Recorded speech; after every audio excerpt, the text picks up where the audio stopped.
Bismillahirrahmanirrahim. Assalamualaikum warahmatullahi wabarakatuh. Alhamdulillahilladzi arsala rasulahu bil huda wa dinil haq liyudhhirahu ala dini kulli wa kafa billahi syahida. Allahumma shalli ala sayyidina Muhammadin wa ala alihi wa sahbihi ajmain. Amma ba'du. Ikhwan fillah rahimakumullah, para pemirsa Al-Wa'id Channel dimanapun berada. Semoga semua dalam keadaan sehat dan diberikan rezeki yang barokah dari Allah Subhanahu wa taala. Hadirin yang dirahmati Allah, di bulan Ramadan ini kita mengenal ada salah satu peristiwa yang paling penting bagi umat Islam, dan bukan sekedar bagi umat Islam tapi bagi seluruh masyarakat dunia, dengan diturunkannya Al-Quranul Karim. Dan ini terjadi di bulan Ramadan.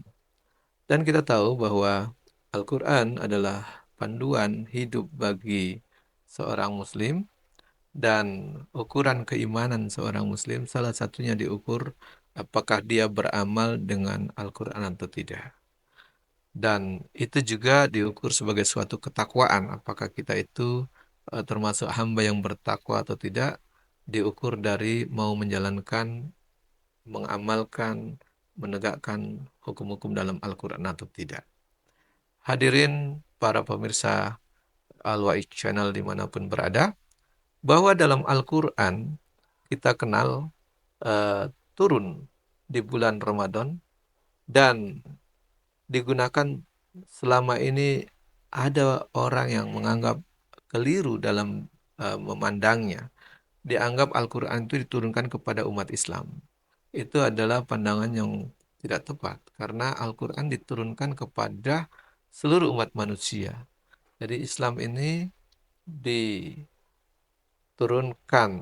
bukan kepada umat Islam saja, tetapi seluruh umat manusia, bahkan seluruh alam. Sehingga Islam itu dikenal dengan Islam rahmatan lil alamin.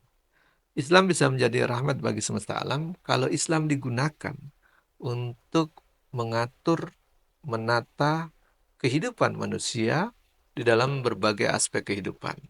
Oleh karena Al-Quran begitu lengkap mengatur kehidupan manusia, dan kita tahu dalam peraturan-peraturan dalam Al-Quran itu berbagai bidang semua ada, baik dari terkait mengatur kriminalitas, mengatur hukum pidana, mengatur bagaimana berpolitik, ayat-ayat yang mengatur tentang pendidikan, ayat-ayat yang mengatur tentang hubungan sosial, ayat-ayat yang mengatur terkait dengan kewajiban ibadah, semua ada dalam Al-Quran. Persoalan berikut adalah ketika umat manusia tidak ingin diatur dengan Al-Quran, maka sudah otomatis dia akan mengambil aturan yang lain. Ketika kaum muslimin tidak lagi memegang Al-Quran sebagai pedoman, sebagai handbook untuk mengatur kehidupannya, maka dia pasti akan menggunakan aturan-aturan yang lain. Dan itu yang terjadi hari ini. Al-Quran hanya digunakan sebagian kecil saja untuk mengatur urusan ibadah, untuk mengatur bagaimana dia beriman, membangun hubungannya dengan Sang Khalik, yaitu Allah SWT. Tetapi ketika ingin berhablum minanas, berinteraksi dengan sesama manusia, mengatur kepemimpinan, mengatur kehidupan sosial, mengatur pendidikan, mengatur pertahanan keamanan, mengatur hukum kriminal, menghukum orang yang melakukan perbuatan kriminal, dan seterusnya, termasuk mengatur pemerintahan dan kenegaraan, maka tidak lagi menggunakan Al-Quran dan meminggirkan Al-Quran, tetapi mengambil aturan dari aturan yang lain. Kita tahu bahwa di dunia ini, terutama kita tahu di negeri ini, hukum yang digunakan bukanlah hukum dari Al-Quran, bukan dari Islam, tapi kita sampai hari ini hukum yang mengatur kita dalam konteks ekonomi, dalam konteks kriminalitas, dalam konteks perdata, dalam konteks sosial, dalam konteks budaya, ini mengambil hukum-hukum yang berasal dari Barat. Kita tahu kita dijajah oleh negara-negara Eropa termasuk Belanda. Belanda datang ke negeri ini dalam keadaan negeri ini bukan daerah yang bebas, yang kosong, yang tidak ada kepemimpinan, yang tidak ada hukum. Ketika penjajah Eropa datang ke negeri ini, di negeri ini sudah diterapkan aturan dan hukum, yaitu dari Al-Quran dan Sunnah yang disebut dengan syariat Islam, yang ditegakkan, diterapkan oleh para sultan atau para raja-raja Muslim kala itu sebutannya.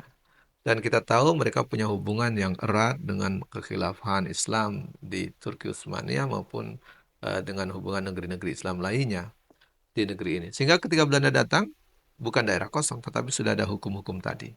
Nah, Belanda berusaha menggeser dan menggusur hukum yang sudah berlaku itu dengan hukum yang dibawa dari Eropa. Kita tahu Belanda tidak bawa hukum sendiri, tetapi justru mengambil dari Perancis, karena Belanda dijajah Perancis, kemudian Perancis mengambil dari Romawi. Dan kalau kita urut-urut berarti hukum yang kita pakai sampai hari ini terkait dengan perdata, pidana, dan seterusnya, itu bukan dari Al-Quran, bukan dari Islam, tetapi dari Eropa yang dibawa oleh Belanda, dan Belanda dibawa oleh Prancis karena Belanda dijajah Prancis, dan Prancis ngambil juga dari negeri lain. Dan kalau kita lihat dari sini, maka Al-Quran yang diturunkan oleh Allah SWT sampai hari ini belum kita bumikan di negeri ini, belum kita pakai untuk mengatur kehidupan. Itulah sebagaimana sebuah kendaraan, misalnya Jepang mengeluarkan produk kendaraan mobil, maka dia akan mengeluarkan buku panduannya atau handbooknya. Bagaimana mobil yang harus diisi dengan bahan bakar apa, diganti oleh berapa kali, tidak boleh menggunakan apa. Itulah aturan dalam handbook ketika sebuah produk dikeluarkan. Allah membuat eh, penciptaan bumi dan seisinya ini, dunia dan seisinya ini, Allah juga menurunkan Al-Quran. Bukan sekedar menurunkan Al-Quran, tapi Allah juga memberikan nabi untuk memberikan penjelasan kepada kita bagaimana mengamalkan Al-Quran itu. Sayangnya kita tidak hari ini tidak mengamalkan Al-Quran secara kafah, secara keseluruhan, kecuali hanya sebagian saja. Bahkan juga tidak sekedar mengamalkan Al-Quran yang sebagian, kita juga tidak mengambilkan dan menjadikan Rasulullah SAW sebagai suri teladan kita. Dan kita justru mengambil teladan-teladan itu dari tokoh-tokoh lain, baik tokoh barat maupun timur. Sehingga kita dalam hal memimpin kepemimpinan, dalam budaya, dalam hal ekonomi, dalam politik, kita mencontoh teladan-teladan dari barat, dari Eropa, Amerika.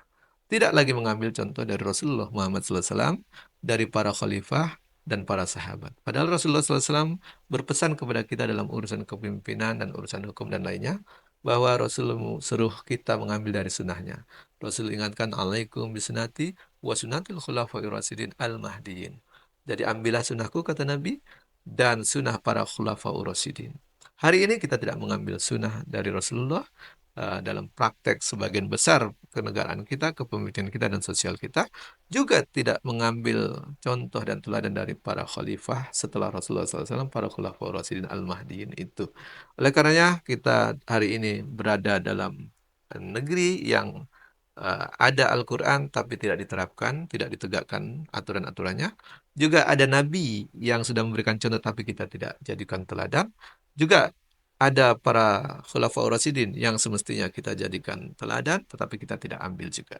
Oleh karenanya hari ini kita ada di berbagai masalah di negeri ini dengan berbagai persoalan rumit dan sulit, dari hutang yang menumpuk, dari PHK yang membludak, dari pengangguran yang luar biasa besarnya, dari kemiskinan yang tidak teratasi, dari kesenjangan antara si kaya yang miskin yang begitu lebar. Kita tidak bisa menyelesaikan itu hari ini karena kita tidak mengambil Al-Quran sebagai panduan hidup kita dalam menyelesaikan persoalan-persoalan.